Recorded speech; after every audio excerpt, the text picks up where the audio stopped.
Bapak Ibu Saudara yang terkasih dalam Tuhan Yesus Kristus, kita berjumpa kembali dalam kanal YouTube dari GKJ Cakraningratan yang akan kita bertemu lagi dalam sapaan rohani.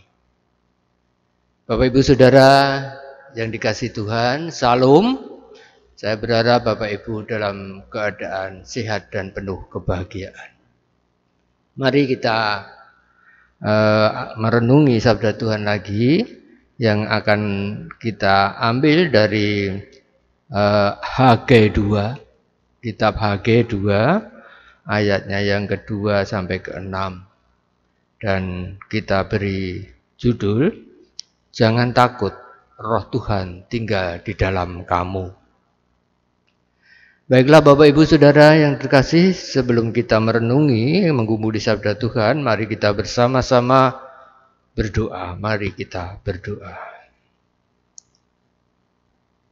Maha besar, maha kasih Tuhan kami yang bertakhta di kerajaan surga yang mulia.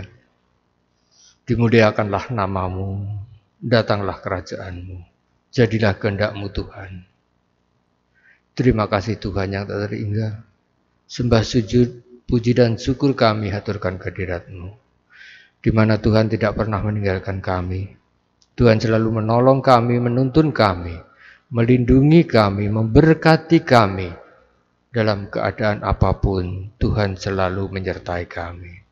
Untuk itu Tuhan kami mengaturkan terima kasih kami. Sampai saat ini Tuhan masih memperkenankan kami untuk kembali merenungi sabda firman-Mu.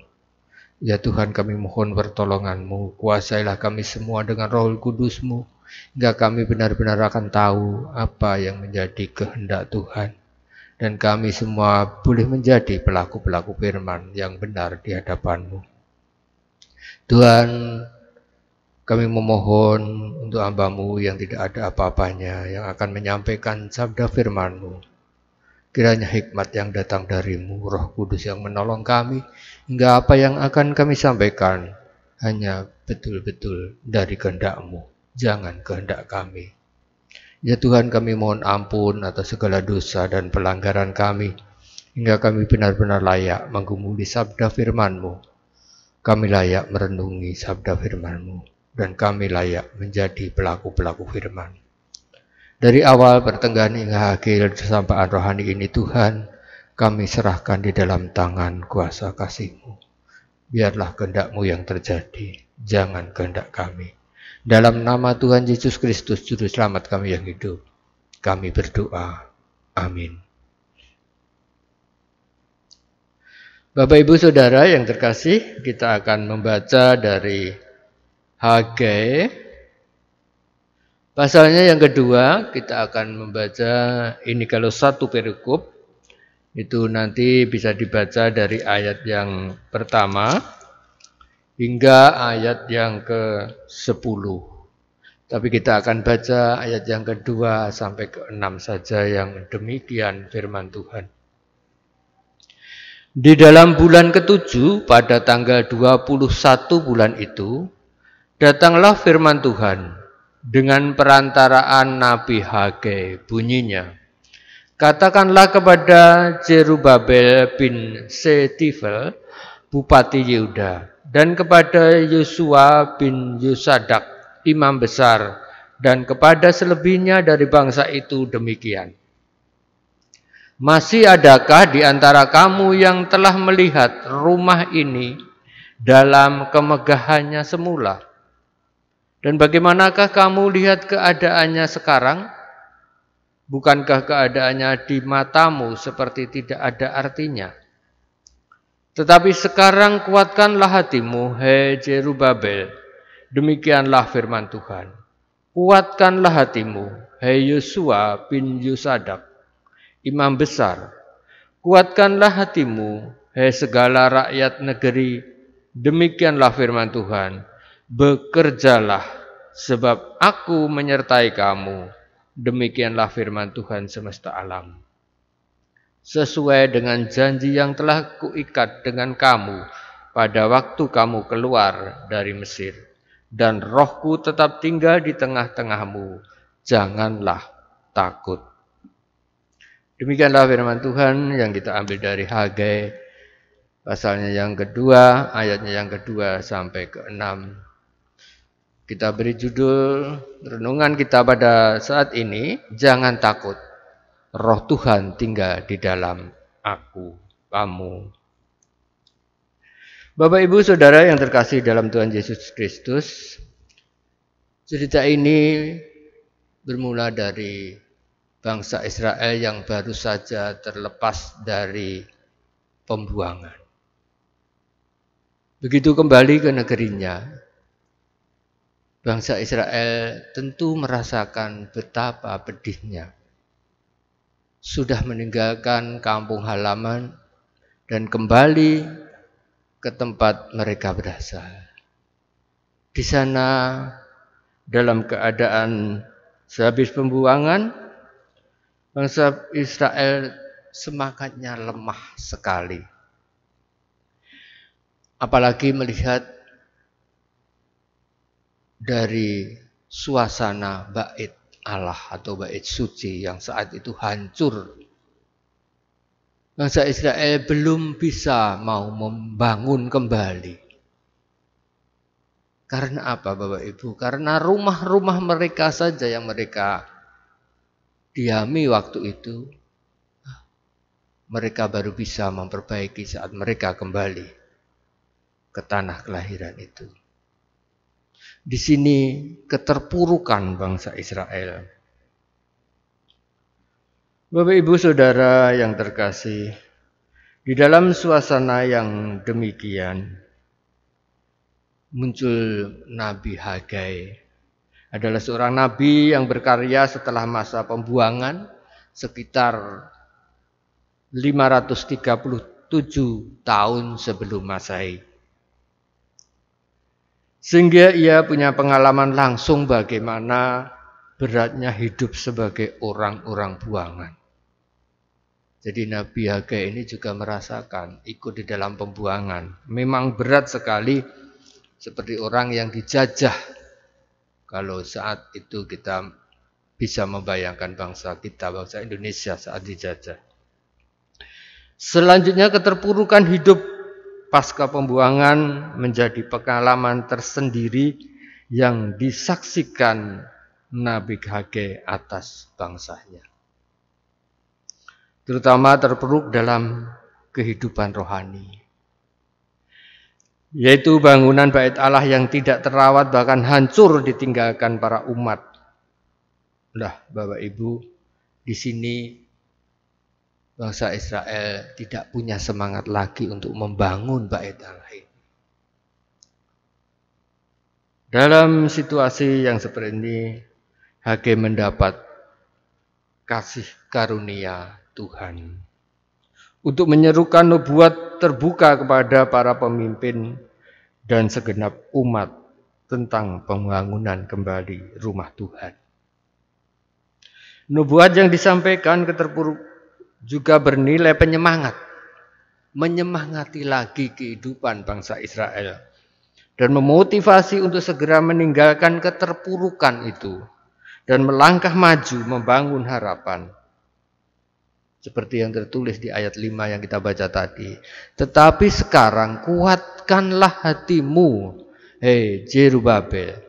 Demikianlah firman Tuhan. Kuatkanlah hatimu, hai Yosua bin Yosadak, imam besar.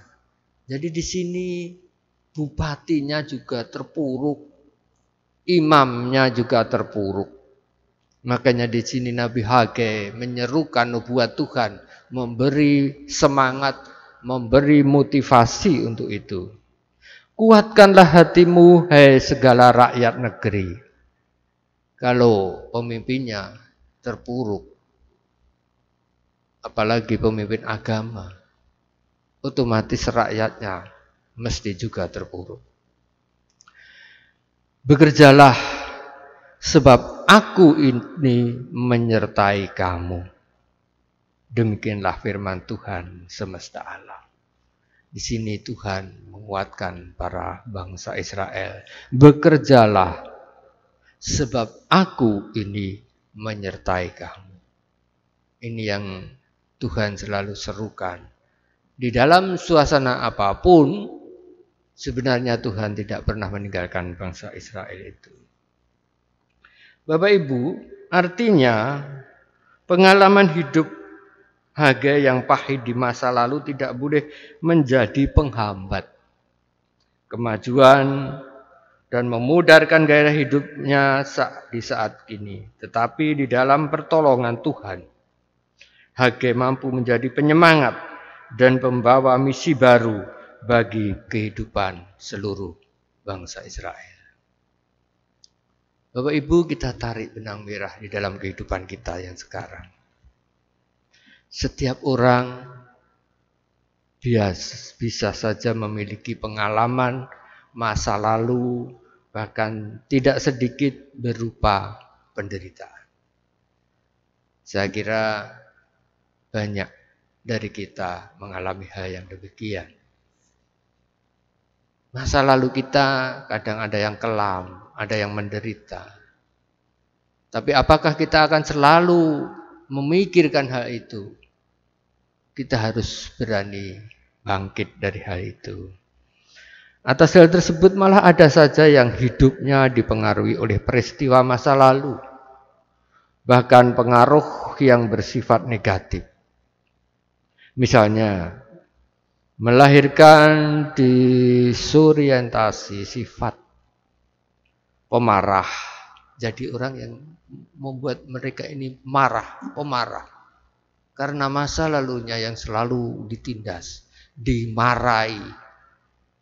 Jadi sesudah mereka meninggalkan masa lalu ini menjadi pemarah. Yang diakibatkan oleh karena pengalaman masa lalu yang sering tertekan. Perasaan batinnya cemas dan khawatir karena pernah mengalami trauma terancam hidupnya. Dan bentuk-bentuk disorder sifat batin dan perilaku yang lainnya. Keadaan jiwa yang dipengaruhi pengalaman negatif masa lalu. Seperti ini akan membuat hidup seperti kehilangan damai sejahtera. Ini Bapak Ibu Saudara. Yang membuat masa lalu kadang-kadang kalau kita pelihara, kepahitan itu kalau kita pelihara tentu damai sejahtera tidak akan kita alami.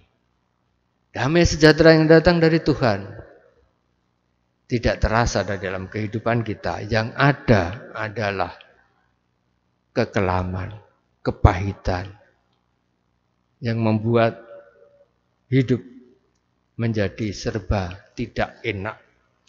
Maka perlu dibantu untuk dibebaskan dan dimenangkan dari kemelut masa lalu. Supaya setiap orang menjadi kuat dan teguh. Menjadi hidup hari ini untuk menggapai masa depan yang penuh harapan. Kenapa firman ini kita sampaikan? Khususnya kepada saudara-saudara kita yang mempunyai pengalaman masa lalu. Karena banyak Bapak Ibu Saudara di antara kita, saudara-saudara kita yang masih memendam masa lalu sebagai kepahitan di dalam hidupnya. Kita harus membangun pola pikir batin dan sikap yang baru berdasarkan nilai-nilai iman Kristen.